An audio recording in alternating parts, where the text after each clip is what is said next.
ಕೇರ್ನಗರ ತಾಲೂಕಿನ ಹೆಬ್ಬಾಳುಕೊಪ್ಪಲು ಗ್ರಾಮದಲ್ಲಿ ಗ್ರಾಮ ದೇವತೆ ಬಸವೇಶ್ವರ ಹಬ್ಬ ಮತ್ತು ಓಕುಳಿ ಹಬ್ಬವನ್ನು ಸೋಮವಾರ ವಿಜೃಂಭಣೆಯಿಂದ ಆಚರಿಸಲಾಯಿತು.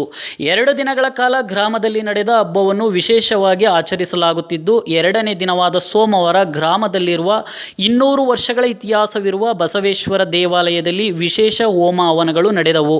ನಂತರ ಗ್ರಾಮದ ಸಮೀಪವೇ ಹರಿಯುವ ಕಾವೇರಿ ನಾಲೆಯಿಂದ ಗ್ರಾಮದ ಮಹಿಳೆಯರು, ಹೆಣ್ಣು ಮಕ್ಕಳು ವಿವಿಧ ಕಲಾ ತಂಡದೊಂದಿಗೆ ತೆರಳಿ ಕಳಸಗಳನ್ನು ತರಲಾಯಿತು.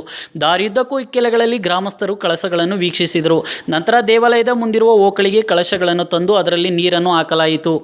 ಮೆರವಣಿಗೆ ಓಕಳಿಯು ಬಳಿಕ ಕೀಲು ಕುಣಿತ, ವೀರಗಾಸೆ, ಗಾರುಡಿ ಗೊಂಬೆ, ದೇವರ ಕುಣಿತ, ಮರಗಾಲು ಕುಣಿತ, ಮಂಗಳವಾದ್ಯ, ತಮಟೆ, ನಗಾರಿ, ಮಂಗಳಮುಖಿಯರ ನೃತ್ಯ, ಅರೆಹಳ್ಳಿ ಯುವಕರ ವೀರಗಾಸೆ ತಂಡ ಸೇರಿದಂತೆ ಹಲವಾರು ಜಾನಪದ ಕಲಾ ತಂಡಗಳು ಮನಸೂರೆಗೊಂಡವು. ವಿವಿಧ ವೇಷಭೂಷಣ ತೊಟ್ಟು ವಚನಗಳನ್ನು ಹಾಡಿನ ಮೂಲಕ ಹೇಳಿದ ವಿವಿಧ ಕಲಾವಿದರು ನೃತ್ಯ ಮಾಡಿದರು. ಡಿಜೆ ಸದ್ದಿಗೆ ಗ್ರಾಮದ ಯುವಕರು ಕುಣಿದು ಕುಪ್ಪಳಿಸಿದರು. ಹೆಣ್ಣು ಮಕ್ಕಳು ಸಹ ಹೆಜ್ಜೆ ಹಾಕಿ ಗಮನ ಸೆಳೆದರು. ಹಬ್ಬದ ಅಂಗವಾಗಿ ದೇವಾಲಯವನ್ನು ಮತ್ತು ಬೀದಿಗಳನ್ನು ವಿದ್ಯುತ್ ದೀಪಗಳಿಂದ ಅಲಂಕಾರ ಮಾಡಲಾಯಿತು. ಅಲ್ಲದೆ ತಳಿರು ತೋರಣಗಳು ದಾರಿಯುದ್ದಕ್ಕೂ ರಾರಾಜಿಸಿದವು. ಮನೆಗಳ ಮುಂದು ಬಣ್ಣ ಬಣ್ಣದ ರಂಗೋಲಿಗಳು ರಾರಾಜಿಸಿದವು. ಮಹಿಳೆಯರು ಸಹ ಪರಸ್ಪರ ಬಣ್ಣ ಹಚ್ಚಿಕೊಂಡು ಸಂಭ್ರಮಿಸಿದರು.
Beep.